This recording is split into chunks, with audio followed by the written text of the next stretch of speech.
हाँ तो स्टूडेंट्स, ये रही आपकी एग्जांपल नंबर 2.4। तो एक चीज़ आपको इस वीडियो में पहले बताना चाहूँगा कि बच्चों हमने इस बुक की बनाई है टोटल चार प्लेलिस्ट। ठीक है, एक प्लेलिस्ट है मेन जो आपकी बुक के अकॉर्डिंग चलेगी, यानी कि जैसे जैसे उसके लेक्चर्स हैं और एग्जांपल्स हैं और इसके अंदर असेसमेंट्स की प्रॉब्लम्स हैं और लास्ट में प्रॉब्लम्स हैं। ठीक है, यानी कि बुक के अकॉर्डिंग जो स्केड्यूल है, जहाँ जहाँ एग्जाम्पल प्रॉब्लम आएगी हम उसको सॉल्व करके उसमें पुट करते जाएंगे वीडियो को। ठीक है, एक हमने अलहदा से प्लेलिस्ट बनाई, तमाम एग्जाम्पल्स कह रहे हैं तरतीब वाइज लगेंगी। एक उसकी एक और प्लेलिस्ट है जिसमें न्यूमेरिकल्स यानी कि मतलब प्रॉब्लम्स लगेंगी, और एक असेसमेंट्स की प्लेलिस्ट है। ठीक है, तो ये टोटल 4 प्लेलिस्ट है। आप जिस प्लेलिस्ट में तरतीब वाइज से क्वेश्चन लेना चाहें जाके ले सकते हैं। ठीक है, तो चलो आओ स्टार्ट करते हैं।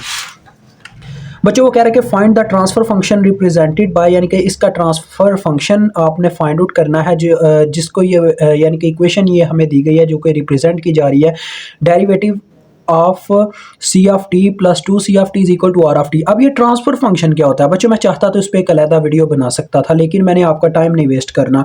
ट्रांसफर फंक्शन काफ़ी सिंपल सी चीज़ है बच्चों। ट्रांसफर फंक्शन का फार्मूला होता है जी ऑफ एस को हम कहते हैं ट्रांसफर फंक्शन। ठीक है, और इसका फार्मूला होता है C of S over R of S.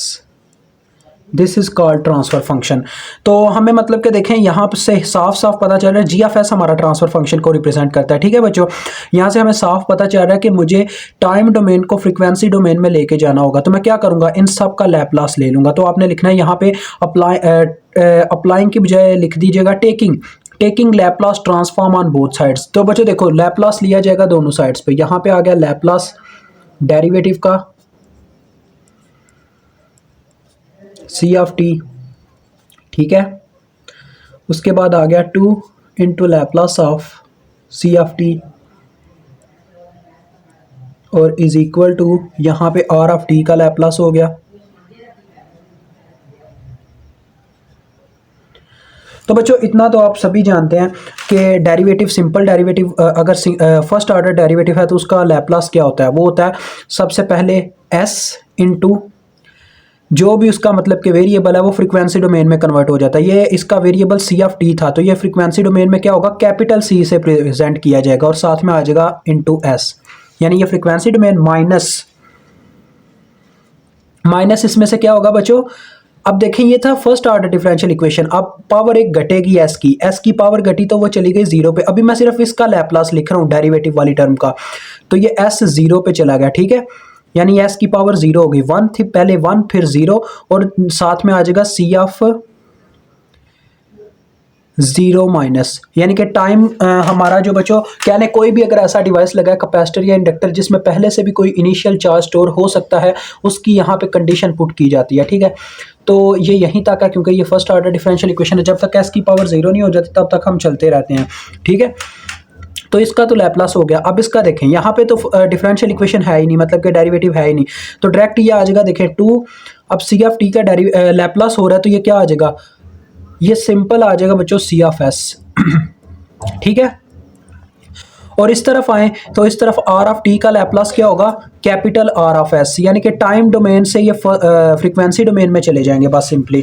और आपको ये चीज़ याद रखनी है, जब ट्रांसफर फंक्शन आप सिंपली डिफाइन कर रहे हो तो आप हमेशा इनिशियल कंडीशंस को जीरो कंसीडर करते हो। इनिशियल कंडीशन से मुराद यानी कि आप यही कंसीडर करते हो कि जो आपके पास इंडक्टर है, कैपेसिटर है, कोई भी डिवाइस है जिसमें इनिशियली तौर पर कोई चीज़ स्टोर हो सकती है वो जीरो है। मतलब आप यही कंसिडर करेंगे कि कैपेसिटर के अंदर शुरू में कोई चार्ज स्टोर नहीं था, इसका मतलब सी ऑफ जीरो नेगेटिव बच्चों क्या होगा, जीरो होगा।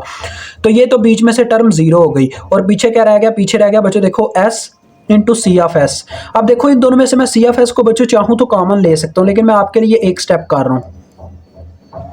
ये टर्म जीरो होगी क्योंकि मैंने आपको बताया ये क्या है, ये वो टर्म है यानी कि जब कैपेसिटर के अंदर कोई इनिशियल पॉइंट पे कोई चार्ज स्टोर था, लेकिन हम कंसीडर करते हैं कि इनिशियल पॉइंट पे कोई चार्ज स्टोर नहीं होगा कैपेसिटर में। ठीक है, तो ये तो टर्म जीरो हो गई, तो ये रह गई बस। अब बच्चों हमें देखें क्या टर्म बनानी है, हमें बनानी है C of S over R F S जो कि जी ऑफ एस के बराबर होती है। तो सिंपली देखें क्या करेंगे, इन दोनों में से सी ऑफ एस को कॉमन ले लेंगे। ठीक है, सी ऑफ एस कॉमन लिया तो अंदर रह गया एस प्लस 2। देखें इसमें से सी ऑफ एस कॉमन लिया तो एस रह गया, यहाँ पे 2 रह गया और होल के साथ आ गया सी ऑफ एस, और उस तरफ वैसे ही आर ऑफ एस है। तो नेक्स्ट स्टेप पे बच्चों क्या होगा, हम आर ऑफ एस को इधर ले आएंगे। देखें C of S over R of S which is equal to, देखें जब आर एफ एस इसके बटे में आ गया तो वहाँ पे 1 रह चुका था और s+2 यहाँ पे मल्टीप्लाई हो रहा था, दूसरी तरफ मैंने उसे डिवाइड करवा दिया और ये मेरे पास ट्रांसफ़र फंक्शन निकल आया। ठीक है बच्चों, तो this is the main procedure which you follow to find out the transfer function. तो मुझे उम्मीद आपको समझ आ गई होगी। खुदा हाफिज़।